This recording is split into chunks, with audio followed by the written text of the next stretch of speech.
দেখবেন ড্রয়িং কিছুই না, একটা সোজা দাগ দিলাম, এরপর নিচে আরেকটা সোজা দাগ দিলাম, এরপর আরেক স্কেল পর আমরা আরেকটা সোজা দাগ দিব, ঠিক এরকম 3টা দাগ নিজের মতো করে বুঝুন। দেখুন এখান থেকে আমরা এখানে একটা বাঁকা করে দাগ টানলাম, এরপর এখান থেকে সোজা করে একটা দাগ টানলাম, আবার কি করলাম এখান থেকে একটা সোজা করে দাগ, এবং এখান থেকে ওটা স্কেল দিয়ে আমরা লাগাই দিব, কারণ উপরের দাগটাও আমরা স্কেল দিয়ে টানছি, এটাও এজন্য স্কেল দিয়ে লাগাই দিলাম।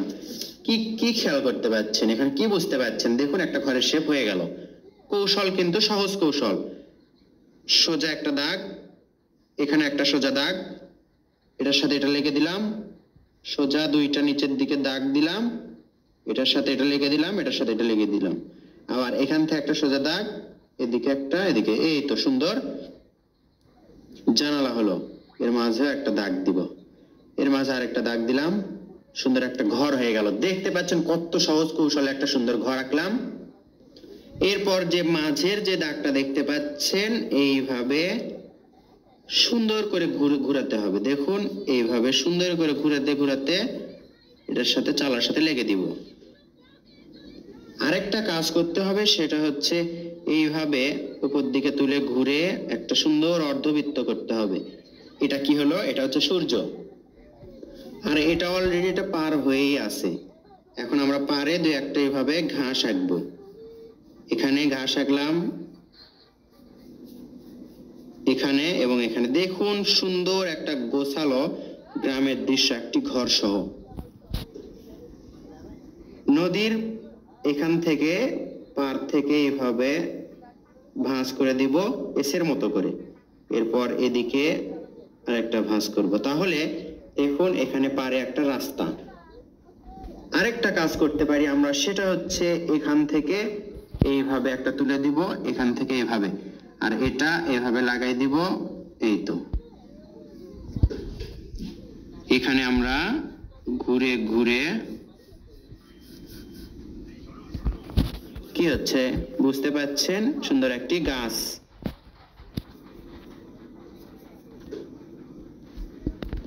দৃশ্য আঁকা শেষ। এখন আমরা রাবার দিয়ে এই দাগটা মিশে দিব। বন্ধুরা অনেকেই জিজ্ঞেস করেন যে আমি এটা কি রাবার ব্যবহার করছি। এটা অনলাইনে অর্ডার করা ইলেকট্রিক রাবার। এটা হচ্ছে ব্যাটারি চালিত, 200 থেকে 300 টাকার মতো দাম, আমার ঠিক মনে নেই। রং করার পর আমরা এখানে সূর্যরশ্মিগুলো আঁকবো, দেখবেন অনেক সুন্দর লাগবে। তো বন্ধুরা চলুন রং করে দেখে আসি দৃশ্যটি দেখতে কেমন লাগে।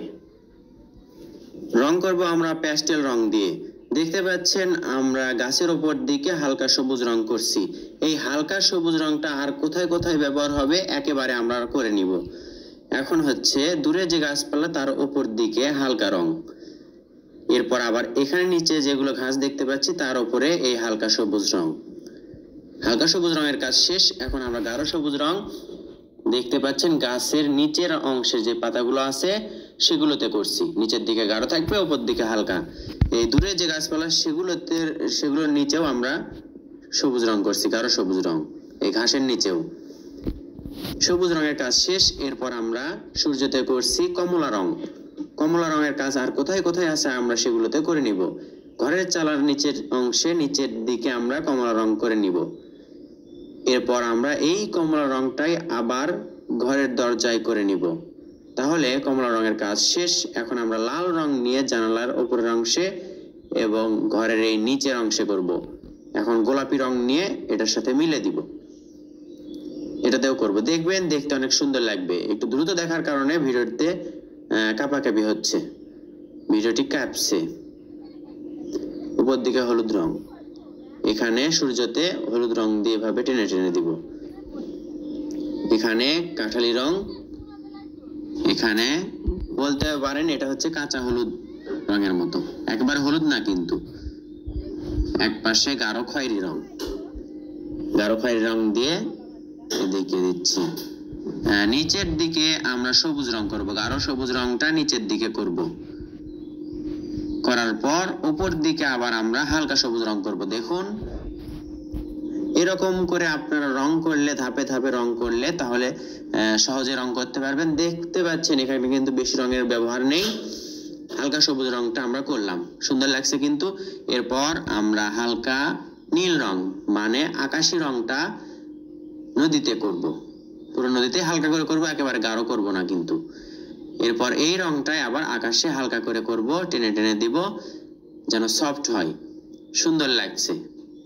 আশা করছি এই কৌশল আপনারা সহজ পদ্ধতিতে দৃশ্য আঁকতে পারবেন এবং রং করে বাচ্চাদেরকেও শেখাতে পারবেন। কেমন লাগলো অবশ্যই কমেন্ট করে জানাবেন, ভালো লাগলে লাইক কমেন্ট শেয়ার করবেন।